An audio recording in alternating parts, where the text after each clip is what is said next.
pemadaman bergilir beberapa kan kira-kira apa tuh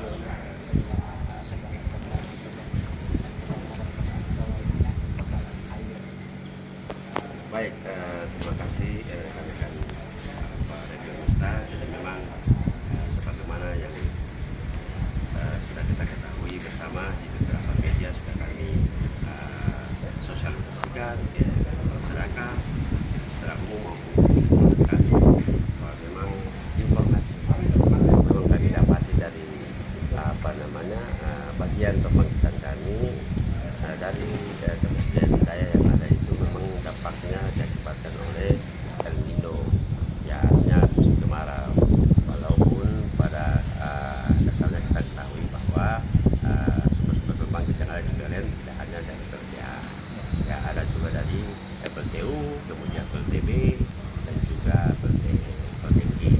Namun memang beberapa di antaranya di luar PLTA ini kan kondisinya memang sebagian di antaranya sementara dalam tahap pemeliharaan. Ya mudah-mudahan kondisi ini segera pulih dari sisi cuaca.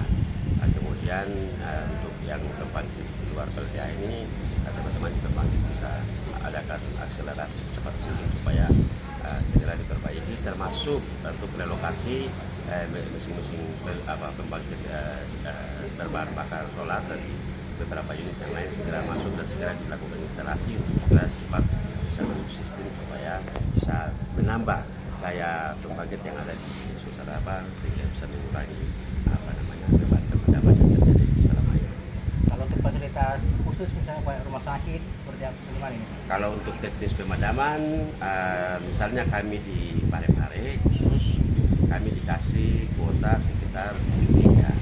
Jadi 7 mega ini kami atur lagi tentu beberapa jalur penting baik dalam kondisi siang maupun malam pasti kami akan atur pemadamannya.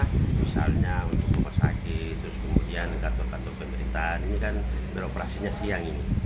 Jadi tentu pasti kami akan utamakan itu supaya aktivitas untuk pelayanan kepada publik itu tidak terganggu, terutama rumah sakit yang berkaitan dengan keselamatan jiwa manusia ini. Ya harapannya tidak menjadi dampak yang fatal terhadap keselamatan dalam proses pengobatan itu sih sebenarnya yang menjadi ini. Namun tidak terlepas misalnya di hari Sabtu atau hari Minggu di hari libur kerja, jalur-jalur tersebut juga kami padam. Ya, jadi memang kami usahakan manajemen dari sisi kebutuhan yang memang urgent dan dampaknya cukup luas terhadap penggunaan di tengah masyarakat khususnya pelanggan kami. Kalau untuk jam-jam pemadaman, Pak Manajer tadi kan ada yang menarik bahwa sementara PLN berusaha untuk tidak memadamkan pada malam hari. Oke, jadi memang awalnya dari defisit daya yang ada kami padamnya sekitar 3 jam. Namun harapan kami kekurangan daya itu membaik, tetapi seri waktu berjalan tambah buruk ya. Jadi sehingga kami naikkan jam padamnya menjadi 4 jam. Memang kami evaluasi, kita pilih jamnya dikurangi, tetapi durasi pada frekuensi padamnya ditambah. Setelah kami kaji, mendingan jam padamnya ditambah, tapi hanya 1 kali padam. Nah, sehingga kami naikkan jadi yang tadinya 3 jam menjadi 4 jam. Nah, terus kemudian untuk jalurnya ya tentu pasti kami lakukan verifikasi untuk skala-skala kebutuhan. Saya kira seperti itu. Kalau untuk perkiraan sendiri untuk pemadaman ini ada waktu bulan sekian mungkin sudah normal atau seperti apa? Kalau kita mengacu ke estimasi daripada perkiraan cuaca, tentu karena memang tadi kontribusi kekurangan daya ini kan dari PLTA. Jadi kalau berdasarkan perkiraan dari BMKG memang sampai dengan awal tahun 2024. Tentu kalau kita menunggu cuaca itu kan berarti masih tetap pemadaman. Ya, kami dari sisi PLN pun juga sebagaimana tadi sudah kami sampaikan, kami tetap berusaha untuk melakukan alternatif solusi pengganti berupa relokasi mesin-mesin yang nganggur di unit yang lain, kami bawa ke sini untuk kami melakukan instalasi untuk bisa masuk dalam sistem kami. Ya, tapi memang dari perkiraan sementara yang bisa kami dapat itu sekitar 80. Memang masih tetap minus, tapi harapan kami minimal sudah mengurangi jumlah yang ada. terminal Ya, ini. ya, itu harapan dari kami. Ya, Ya, satu lagi Pak ya. Media. Kalau untuk himbauan kepada pelanggan untuk mengurangi beban kelistrikan di rumah tangganya masing-masing seperti apa? No, memang ini sangat diharapkan oleh PLN, artinya tidak hanya masyarakat. Dari dunia bisnis pun juga kami sangat mengharapkan demikian, terutama dari perusahaan-perusahaan besar. Kan ini lebih kepada kepentingan individu. Kalau kami PLN lebih melihat kepada masalah sosial masyarakat. Jadi kami lakukan himbauan kepada pelanggan-pelanggan besar kami, contoh untuk di tingkat yang lebih tinggi di UID Sulsel Rabah itu manajemen kami melakukan pendekatan kepada PT Wadi dan Tunasa untuk supaya keluar dari sistem sehingga mereka punya pemakaian KWH yang cukup besar itu bisa dialihkan ke pelanggan-pelanggan umum. Dan syukur alhamdulillah dari dua perusahaan tersebut bisa membantu PLN. Cukup besar, ada sekitar Sampai 80 mega. Iya, jadi karena memang mereka perusahaan besar yang menggunakan dayanya cukup besar. Iya.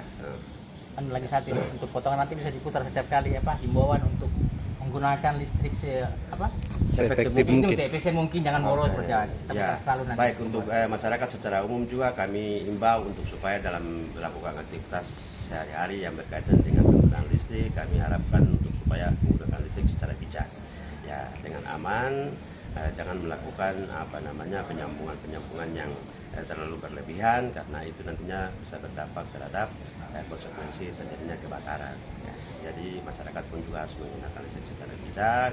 Kemudian penggunaan elektronik pun juga sesuai kebutuhan. Ya, walaupun dari sisi ekonomi mungkin mampu, tetapi ya sesuai kebutuhan lah, jangan sesuai keinginan. Ya, kira-kira seperti itu sehingga listrik yang ada sekarang bisa dinikmati oleh seluruh pelanggan PLN yang ada. Terus kemudian yang sangat penting juga yang memang lagi menjadi tren sekarang, culture budaya di kita di Parepare dan mungkin di daerah yang lain juga, layang-layang. Layang-layang ini cukup signifikan mengganggu terhadap pelayanan kami. Karena memang setiap hari layang-layang ini menyentuh jaringan kami sehingga terjadi trip. Ya. Dan kebetulan budaya sehingga tidak hanya siang hari, mereka main layang-layang pun juga di malam hari. Dan kami sudah berulang kali dalam setiap kesempatan, setiap momen kami sudah lakukan sosialisasi. Harapan kami mari kami sama-sama untuk supaya bisa mengingatkan seluruh lapisan masyarakat untuk supaya lebih berhati-hati lagi. Kalaupun tidak bisa hilangkan perbedaan layang ini, harapannya jauh dari jaringan kami supaya tidak bersentuhan dengan jaringan kami sehingga tidak berdampak terhadap trip bahkan gangguan dan pemadaman. Oke. Mungkin demikian yang bisa kami sampaikan. Terima kasih. Nanti kita potong-potong juga layang-layang juga.